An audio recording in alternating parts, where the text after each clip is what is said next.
یہ واقعہ بہت ہی پیارا ہے، آقا علیہ السلام کی شان، اور اس واقعے کو امام قسطلانی نے مواہب لدنیہ میں، امام حاکم نے اپنی المستدرک میں، اور شاہ عبدالحق محدث دہلوی نے اپنی مدارج النبوہ میں جلد نمبر 2 صفحہ نمبر 20 پر لکھا ہے۔ آپ کو اتھارٹی دے دی میں نے، دلیل دے دی۔ اس کے راوی ہیں حضرت امیر معاویہ رضی اللہ تعالیٰ، روایت بھی کون کر رہا ہے اس کی؟ حضرت امیر معاویہ رضی اللہ تعالیٰ۔ حضرت امیر معاویہ کہتے ہیں کہ حضور کچھ مال حضور کی بارگاہ میں آیا تھا، وہ تقسیم کر رہے تھے، حضور دے رہے تھے لوگوں کو۔ جب تقسیم کر رہے تھے تو حضرت امیر معاویہ کہتے ہیں کہ اسی دوران جو ہے ایک شخص آیا، ہم اسے پہچانتے بھی نہیں تھے، گاؤں کا رہنے والا تھا۔ اس نے لوگوں کو ہٹا کے آگے بڑھا، اور جب حضور کے قریب پہنچا تو اس نے ایک جملہ بولا، اس نے کہا کہ اے 2 ذبیحوں والے آقا، ہمیں بھی کچھ دے دو۔ 2 ذبیحے سمجھ گئے، اور اردو میں سمجھ، اے 2 قربانی والے آقا، 2 قربانی والے آقا، ہمیں بھی کچھ دے دو۔ حضور نے یہ سن کر مسکرائے اور اسے بھی دیا کچھ، وہ چلا گیا۔ امیر معاویہ کہتے ہیں کہ ہم لوگوں میں بڑی گفتگو شروع ہو گئی، اب یہ اشاروں میں ایک دوسرے کو ہم ساتھی دیکھیں کہ یہ کیا معاملہ تھا، یہ 2 ذبیحوں والے، 2 قربانی والے کیوں کہا، اور یہ شخص تھا کون؟ لہذا آقا سے ڈائریکٹلی پوچھنے کی جرت تو نہیں ہو رہی تھی کسی کی، مگر اشاروں میں آپس میں ایک دوسرے سے سوال کر رہے تھے کہ بات ہو کیا گئی ہے۔ کبھی سنا نہیں ایسی بات کہ 2 ذبیحوں والے، اور کبھی یہ شخص دیکھا نہیں، تھا کون؟ بہرحال حضور جب فارغ ہوئے تو حضور نے ہم سے کہا کیا سوچ رہے ہو آپس میں؟ انا ذبحین، فرمایا ہاں میں 2 ذبیحوں والا، میں 2 ذبیحوں والا ہوں۔ تو صحابہ نے کہا یا رسول اللہ یہ 2 ذبیحوں والا کیا معاملہ ہے؟ ہم نے تو آج تک کبھی نہ آپ کی زبان مبارک سے سنا، نہ کسی اور سے سنا، وہ بھی ایک ایسا شخص جسے ہم جانتے نہیں، اور اس نے ڈائریکٹلی آن کر آپ کو 2 ذبیحوں والا کہا، اور آپ بھی فرما رہے ہیں کہ ہاں انا ذبحین، میں 2 ذبیحوں والا ہوں، یا رسول اللہ بتا دیں۔ اب یہ واقعہ سنیں۔ واقعہ یہ ہے کہ حضرت اسماعیل علیہ السلام کے بیٹے حضرت ثابت، جو بڑے بیٹے تھے، جب یہ اولاد اسماعیل پھیلی اور بڑھتی گئی مکہ میں، تو قبیلہ بنو جرہم جو آباد ہوا تھا، آن کر جب زمزم نکلا تھا اور حضرت حاجرہ نے ان کو اجازت دیتی تھی کہ ٹھیک ہے آپ رک جاؤ یہاں، تو یہ شہر جب آباد ہوا تھا تو قبیلہ بنو جرہم تھا، تو وہ بھی نسلیں بڑھی، ادھر نسل اسماعیل بڑھتی گئی۔ ایک وقت آیا کہ پھر قبیلہ بنو جرہم کے لوگوں نے اولاد اسماعیل پر ظلم اور ستم شروع کر دیے، ستانا شروع کر دیا، طرح طرح سے تکلیفیں پہنچانا، طرح طرح سے، یعنی جب آدمی کسی کو ستاتا تو آپ جانتے ہیں پھر وہ کوئی کمی نہیں چھوڑتا ہے۔ غرض یہ ہے کہ ایک وقت آیا، ان میں ایک شخص ہوا قبیلہ بنو جرہم میں، عمرو بن حارث، جو مکے کا لیڈر بن گیا، اس ٹائم سردار بن گیا۔ وہ بڑا تعصبی آدمی تھا، اس نے تو اولاد اسماعیل کو اتنا ستایا کہ انہوں نے مکہ چھوڑ دیا، سب نکل گئے مکہ سے اور قرب و جوار کے علاقے میں جا کر کے آباد ہو گئے، مگر اس نے ظلم کرنا پھر بھی نہیں چھوڑا۔ جب ظلم کرنا پھر بھی نہیں چھوڑا تو پھر اولاد اسماعیل لام بند ہوئی کہ چلو اب ہو ہی جائے جو بھی فیصلہ ہے، اب جو بھی ہوگا دیکھا جائے گا۔ لام بند ہوئے، بھئی پٹتا کیا نہیں کرتا ہے، ہر چیز کی ایک حد ہوتی ہے نا، ہر چیز کی ایک حد ہوتی ہے، جب بات حد سے آگے بڑھتی ہے تو پھر کچھ بھی کرتا ہے۔ جب وہ لام بند ہوئے اور لام بند ہو کے جب پھر مقابلہ ہوا تو پھر یہ حارث، عمرو بن حارث جو تھا، یہ ہارنے لگا، شکست ہونے لگی۔ اس نے جب دیکھا کہ مجھے شکست ہو جائے گی تو پھر اس نے کیا کیا کہ پھر وہ کچھ ہرن تھے سونے وغیرہ کے، کچھ تلواریں، کچھ اسلحہ، اور رکن یمانی ہے نا وہ کعبے کی دیوار سے، رکن یمانی، اس کو اکھاڑا اس نے، اور اس نے یہ ساری چیزیں زمزم میں ڈال دی۔ اور زمزم میں پھر اور جنہیں کیا کیا علم غلم ڈال کے اس نے زمزم کو بند کر دیا، پریس کر دیا، یعنی نشان مٹا دیا اس کے زمزم کا۔ کچھ دنوں کے بعد اسے شکست ہو گئی، وہ بھاگ گیا، اولاد اسماعیل آن کے آباد ہو گئے، مگر زمزم نہیں ملتا تھا ان کو۔ بچوں نے تاریخیں پڑھی تھی، بڑوں نے پڑھی تھی، یہ تو زمزم تھا، یہاں تو ہمارے جد امجد حضرت اسماعیل علیہ السلام کی ہڈیوں سے ظاہر ہوا تھا، وہ ایک جنتی نہر کا کنیکشن ہے۔ وہ جگہ جگہ کھودا کرتے تھے مگر ملتا ہی نہیں تھا۔ اس میں بھی سمجھ لیجئے بہت زمانہ گزر گیا، بہت زمانہ گزر گیا، زمزم ملا ہی نہیں۔ آخر میں جب زمانہ آیا آقا علیہ السلام کے دادا حضرت عبد المطلب کا، وقت گزرتے گزرتے اور حضرت عبد المطلب جب سردار بنے مکہ کے،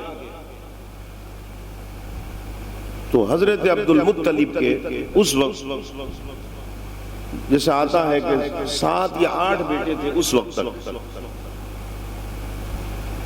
تو انہوں نے خواب میں دیکھا، خواب میں دکھایا اللہ نے کہ یہ جگہ کھود، یہاں زمزم ملے گا۔ ان کے بیٹے تھے ایک حارث، وہ حارث کو لے کر ان کا چل ذرا کھود تو اس کو، جب کھودنا شروع کیا تو زمزم مل گیا۔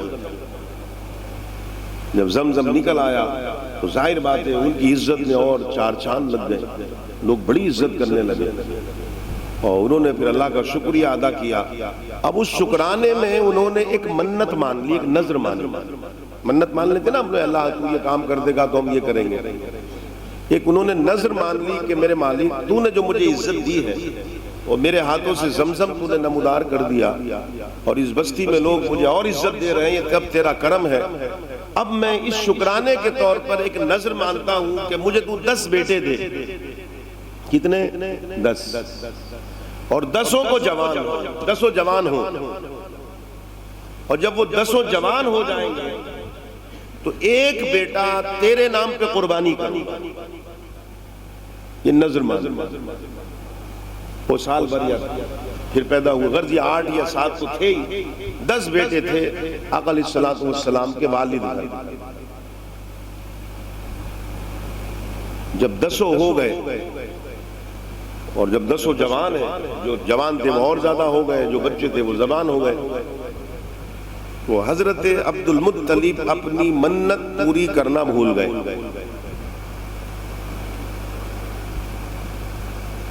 تو ایک دن سو رہے تھے، اب دیکھیں ذرا واقعے کو غور سے سنیں۔ ایک دن سو رہے تھے تو رات میں خواب میں ان سے کہا گیا کہ قربانی دو۔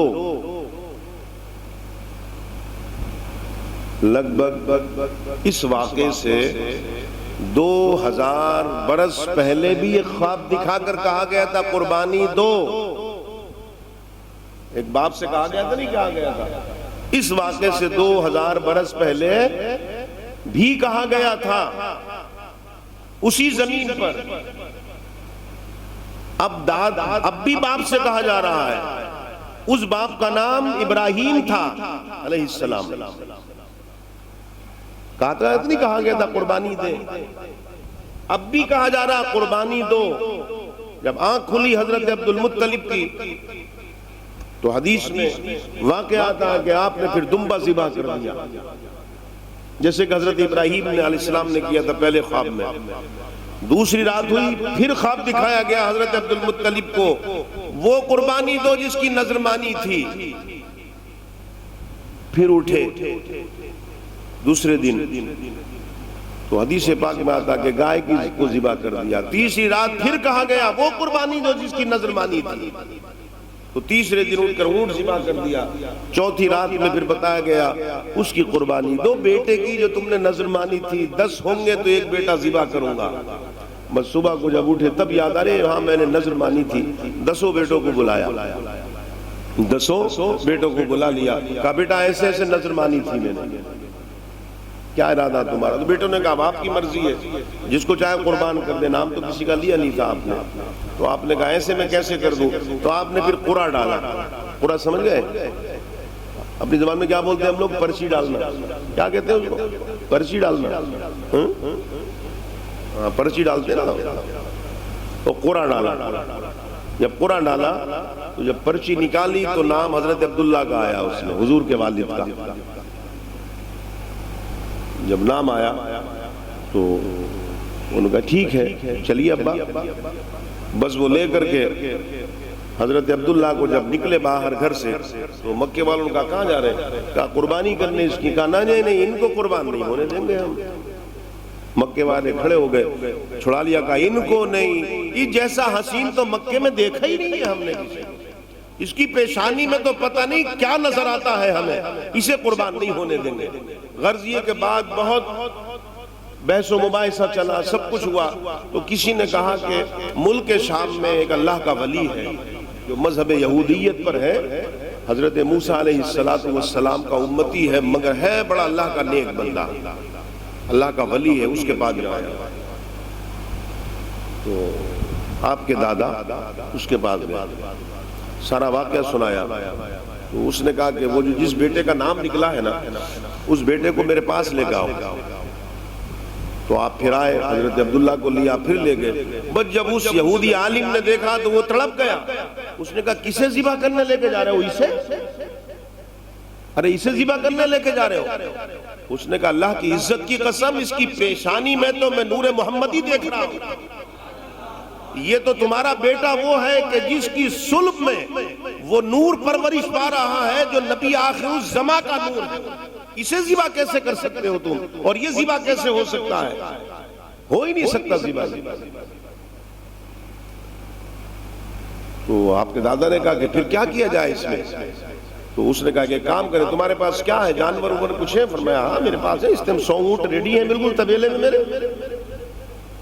چھوٹے بچے بھی ہیں لیکن بالکل تر و تازہ اور فربا قسم کے 100 اونٹ ہیں. تو اس نے کہا ٹھیک ہے آپ گھر جائیے، اور گھر جا کر کے پھر قرآن اندازی کریں. اور وہ قرآن اندازی ایسے ہوگی کہ ایک پرچی پر اونٹوں کا نام، ایک پرچی پر بیٹے کا نام. 10 اونٹ ادھر کھڑے کرنا، ادھر بیٹے کو کھڑا کرنا، اور پرچی ڈالنا، قرآن ڈالنا، اور پھر اٹھوانا. جس کا نام آئے اسے ذبح کر دینا. اگر بیٹے کا نام نکل آئے، اگر بیٹے کا نام نکلے تو پھر دوبارہ ڈالنا، 10 اور ملا لینا، اس میں انہیں 20 کر لینا، پھر ڈالنا. پھر بھی نکلے تو 10 اور ملا لینا. غرض یہ ہے کہ جو 100 اونٹ ہے نا، اگر ہر بار بیٹے کا نام نکلتا رہے تو 10 بڑھاتے رہنا.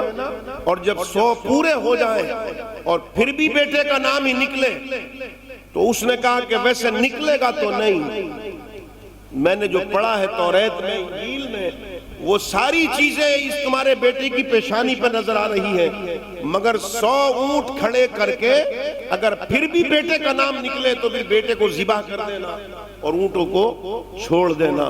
اور اگر 100 اونٹ جمع ہو کر 100 اونٹوں کا نام نکلے تو پھر بیٹے کو چھوڑ دینا، اونٹوں کو ذبح کر دینا. آپ حضرت عبداللہ کو لے کر آئے، اور آنے کے بعد پھر آپ نے اپنے بیٹوں کو بلایا، اہل مکہ کو بلایا، کہا ایسے ایسے فیصلہ. کہا ٹھیک ہے کیجئے. 10 اونٹ کھڑے کرے، جب پرچی ڈالی، نام نکالا تو بیٹے کا نکلا، حضرت عبداللہ کا. 20 کرے، پھر حضرت عبداللہ. 30 کیے، پھر حضرت عبداللہ. 40 کیے، 50 60 70 80 90 100 تک، 90 تک حضرت عبداللہ کا نام نکلا. اور جب 100 پورے ہوئے ہیں تو پھر اونٹوں کا نام نکلا. آپ نے کہا ہو سکتا ہے یہ شیطان ورغلاتا ہو. پھر پرچی ڈالی، پھر اٹھایا، پھر اونٹوں کا، پھر ڈالا، پھر اونٹوں کا. 10 بار پرچی پھر ڈالی، 10 بار اونٹوں کا نام نکلتا رہا. 100 اونٹ ذبح کیے اور مصطفیٰ کے والد بچے. آقا نے فرمایا میرے غلاموں میں 2 ذبیحوں والا ہوں، اس لیے کہ اللہ نے مجھے بھیجنا تھا. میرے جد امجد جب حضرت اسماعیل کی قربانی اللہ نے مانگی تھی تب 100 اونٹ میرے دادا حضرت ابراہیم نے ذبح کیے تھے، اور لاسٹ میں پھر دمبا ذبح ہوا تھا. اس لیے گلا نہیں کاٹا تھا چھری نے، کیونکہ میرا نور ان کی پیشانی میں تھا. پھر میرے باپ کا نمبر آیا تو 100 اونٹ ذبح کرا کے میرے باپ کو بچا لیا، کیونکہ میرا نور ان کی پیشانی میں تھا. سمجھ گئے آپ؟ تو آقا کی ایک شان ہے 2 ذبیحوں والے. یہ ہے مصطفیٰ کی شان. اس مصطفیٰ کا میلاد ہے، میلاد کا مہینہ ہے یہ، اس مصطفیٰ کے میلاد کا مہینہ ہے. اور عجیب بات ایک اور ہے، 5-7 منٹ ہے ابھی بس. عجیب بات یہ ہے کہ قرآن جب آپ پڑھیں گے نا قرآن، تو آپ قرآن پڑھیں تو اس میں نبیوں کے ذکر ہیں، اس کو قصص الانبیاء کہتے ہیں، نبیوں کے قصے، پھر ان کی امتوں کے واقعات ہیں۔ تو آپ قرآن جب پڑھیں گے تو قرآن کا آپ ایک اصول دیکھیں کہ جب دوسرے نبیوں کی بات آتی ہے نا تو قرآن کا انداز کچھ اور ہے، اور جب حضور کی بات آتی ہے تو قرآن کا انداز کچھ اور ہے۔ عجیب بات ہے یہ، مگر یہ چیز جب ملتی ہے جب آدمی پڑھتا ہے، اور پڑھنے سے ہی نہیں ملتی ہے خالی، نہیں پڑھنے سے ہی نہیں ملتی، جب عشق ہوتا ہے، جس سے محبت ہونا تب اس کو پڑھے، تب محبوب کی باتوں میں مزہ آتا ہے، باقی تو پڑھتے رہو کچھ بھی پتہ نہیں۔ تو جس نبی کی بھی ذکر آئے گا تو اس کی بات کچھ اور، اس سے انداز کچھ اور قرآن کا، اور مصطفیٰ کی جب بات آئے گی تو مصطفیٰ سے انداز کچھ اور کا۔ حضرت نوح آئے، حضرت نوح علیہ السلام 950 برس تبلیغ کی انہوں نے، بڑے اولو العزم پیغمبر جن کو مرسل کہتے ہیں۔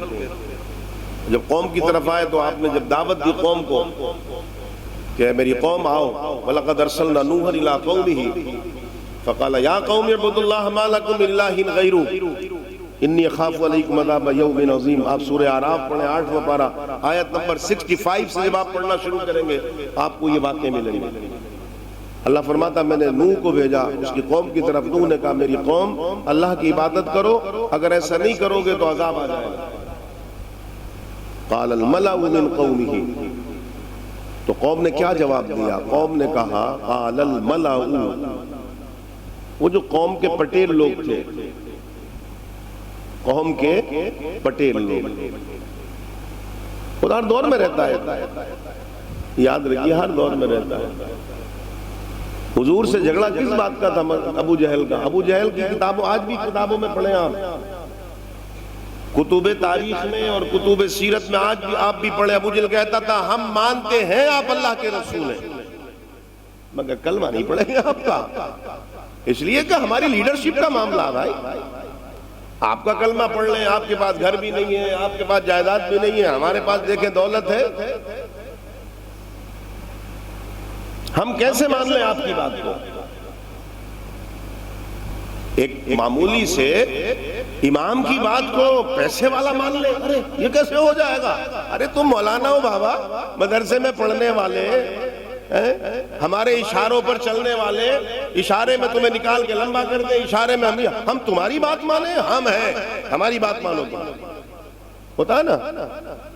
سب جانتے ہیں آپ لوگ بھی، ایسا نہیں ہے، سب جانتے ہیں، مگر یاد رکھنا یہ بات، دنیا امتحان گاہ ہے، دنیا امتحان گاہ ہے۔ لوگ غلط فہمی میں ہیں کہ آنکھیں بند ہوتی ہیں مرنے کے بعد، نہیں، اصل میں تو آنکھ تبھی کھلتی ہے جب مرتا ہے آدمی۔ وہ جو اس طریقے سے جیسے ہم لوگ نا ونڈو پہ پہلے لگتی تھی، وہ کھینچتے تھے رسی پکڑ کے کھینچتے تھے، اس سے بند ہوتی تھی کھڑکی، یہ جو روح نکلتی ہے نا تو دھیرے دھیرے جو آنکھیں بند ہوتی ہیں، بند نہیں ہوتی، یہ ادھر کی بند ہوتی ہیں، اندر کی کھلنے لگتی ہیں۔ وہ جو موت کی شام جب اندر کی آنکھیں کھول دیتا ہے نا تو پھر پتہ چلتا ہے کہ اصل پٹیل کون ہے۔ اب قبر سے لے کر حشر تک اور میدان قیامت تک اس دن پتہ چلے گا کون ہے اصل کون ہے اس دن۔ جب دبا کے چلے آتے ہیں نا، جب دبا کے، تب کہتا ہائے کوئی ہے جو میری اولاد سے کہہ دے مجھے کچھ ثواب پہنچا دے۔ اور حدیث پاک میں آتا پھر جمعرات کی رات کو آن کر چوکھٹ پر کھڑا ہو کر گڑ گڑاتا ہے اپنے بچوں سے، بیٹے بڑے پیار سے پالا تھا، بڑی تکلیفیں اٹھائی تھیں، قرضے لیے تھے، گاڑی کھینچی تھی، میں نے ڈرم ڈھوئے تھے، کیمیکل سے ہاتھ پیر سڑا لیے تھے، اتنی توفیق بھی نہیں، تیرا باپ یا تیری ماں آج بھکاری ہے، اللہ کی بارگاہ میں 2 سجدے کر کر ثواب پہنچا دے۔ اس وقت کہتا ہے وہ، اس وقت وہ کہتا ہے. میں اس لیے نہیں کہتا ہوں کہ میں یہاں منصب پر کھڑا ہوں، سنیں مجھے کوئی لالچ نہیں ہے، الحمدللہ اللہ کا کرم ہے. میں جب سے میں نے ہوش سنبھالا ہے میں گنبد خضرا کے مکی کی غلامی کرتا چلا رہا ہوں، میں مصطفیٰ کی غلامی کرتا ہوں، کسی انسان کی غلامی نہ کی ہے نہ کبھی کروں گا. مجھے اگر پریشانی پڑتی ہے تو رات کے اندھیرے میں اپنے مولا کے سامنے رو کر مانگتا ہوں، میں مصطفیٰ سے مانگتا ہوں لیکن کسی سے نہیں مانگتا. میں اس لیے بتا رہا ہوں کہ مرنے کے بعد بھی ہم جیسے ہی کام آئیں گے. جب ہم سنتے ہیں کہ ہمارا فلاں آدمی چلا گیا تو ہم دعا کرتے ہیں نماز میں، مولا تو اس کی مغفرت کر دے. ہم کہتے ہیں ہم ہی لوگ کام آتے ہیں، ہم ہی لوگ کام آئیں گے. یاد رکھنا یہ بات. جب حضرت نوح جیسے پیغمبر نے کہا قال الملأ من قومی انا لنراک فی ضلال مبین، تو جانتے ہو قوم نے کیا کہا؟ قرآن کہتا ہے آیت نمبر 66 نمبر کی آیت، فرمایا ارے پاگل ہو تم، معاذ اللہ. قال الملأ من قومی انا لنراک فی ضلال مبین، تم تو گمراہ ہو گئے. استغفر اللہ، معاذ اللہ. کسے؟ نبی کو، رسول کو. انہوں نے کہا نہیں.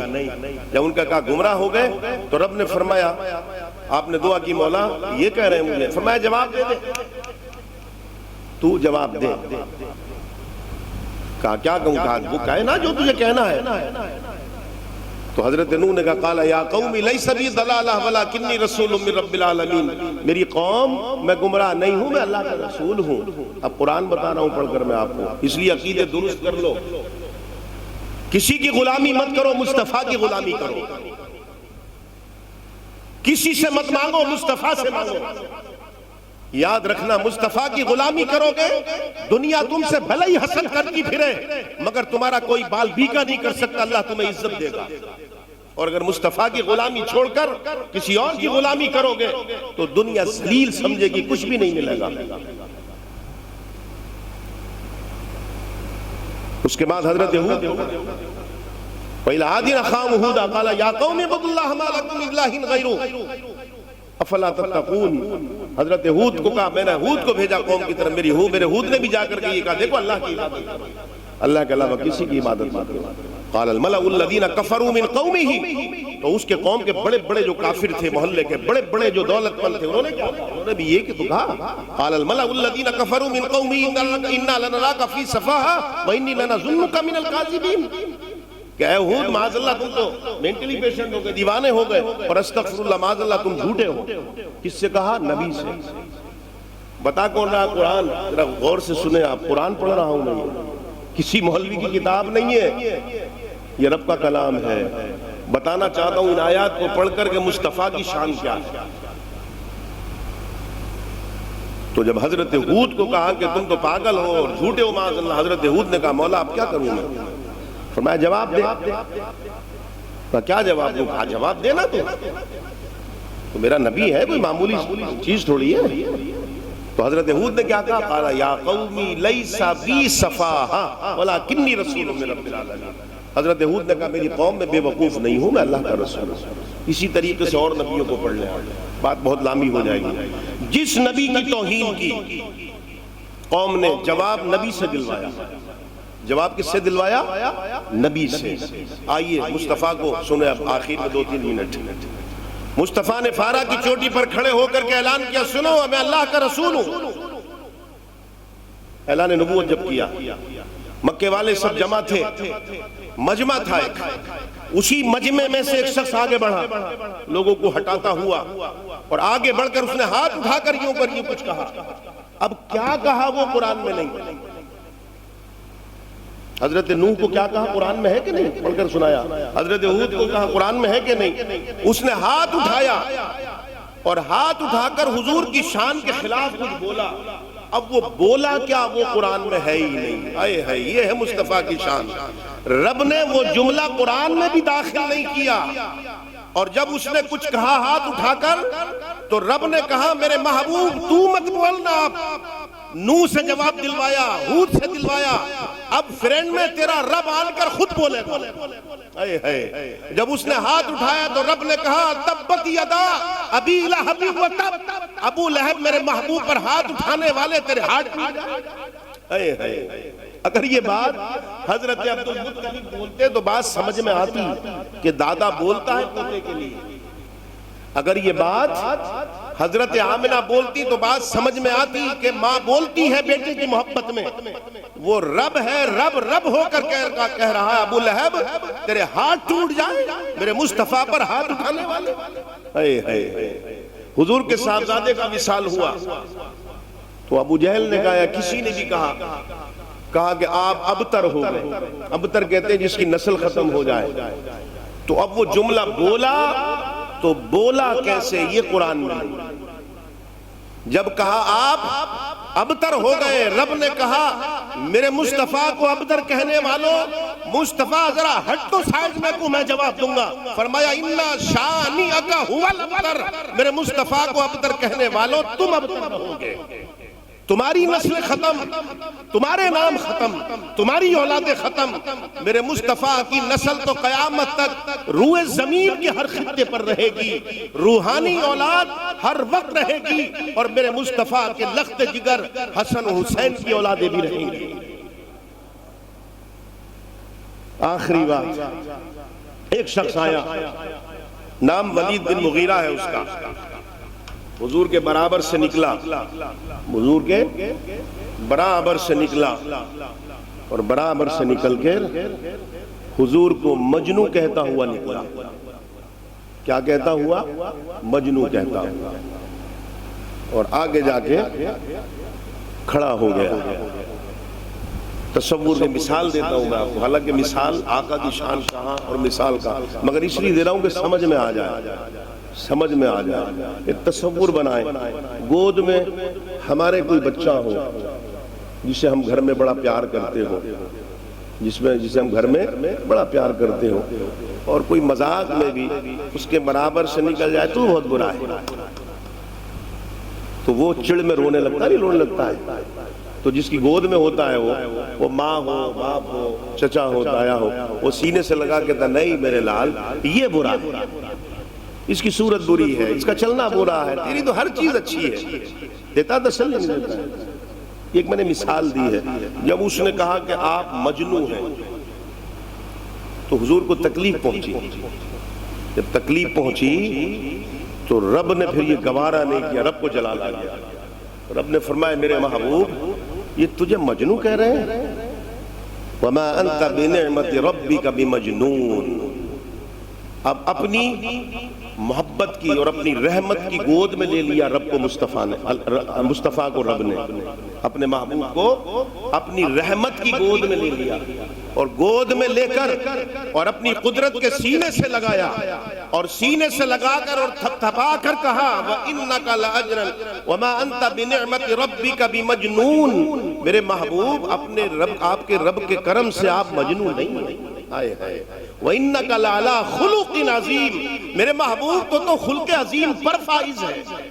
اب یہ تسلی دے دی، اب تسلی دے کر یہ سورہ نون جس کو سورہ قلم کہتے ہیں اس کی آیتیں 13 آیتیں پڑھیں شروع میں 29ویں پارے میں، وَمَا أَنْتَ بِنِعْمَةِ رَبِّكَ بِمَجْنُونَ وَإِنَّكَ لَعَلَىٰ خُلُقٍ عَظِيمٍ فَسَتُبْصِرُ وَيُبْصِرُونَ بِأَيِّكُمُ الْمَفْتُونُ إِنَّ رَبَّكَ هُوَ أَعْلَمُ بِمَنْ ضَلَّ عَنْ سَبِيلِهِ وَهُوَ أَعْلَمُ بِالْمُهْتَدِينَ فَلَا تُطِعِ الْمُكَذِّبِينَ وَدُّوا لَوْ تُدْهِنُوا فَيُدْهِنُونَ وَلَا تُطِعْ كُلَّ حَلَّافٍ مَّهِينٍ هَمَّازٍ مَّشَّاءٍ بِنَمِيمٍ مَّنَّاعٍ لِّلْخَيْرِ مُعْتَدٍ أَثِيمٍ عُتُلٍّ بَعْدَ ذَلِكَ زَنِيمٍ۔ فرمایا تو کہتا میرے محبوب کو مجنو، ادھر کی ادھر لگانے والے، لوگوں کو لگانے والے، دین سے جلنے والے، مصطفیٰ سے حسد رکھنے والے، اور آخر میں کیا کہا عُتُلٍّ بَعْدَ ذَلِكَ زَنِيمٍ۔ فرمایا میرے محبوب تو دل چھوٹا مت کر، یہ ولد الزنا ہے، اس کا باپ ہی نہیں ہے۔ یہ قرآن ہے، یہ قرآن ہے، یہ ہے شان مصطفیٰ، وہ مصطفیٰ کہ جو اس مہینے میں رحمت للعالمین بن کر آمنہ کی گود میں تشریف لائے۔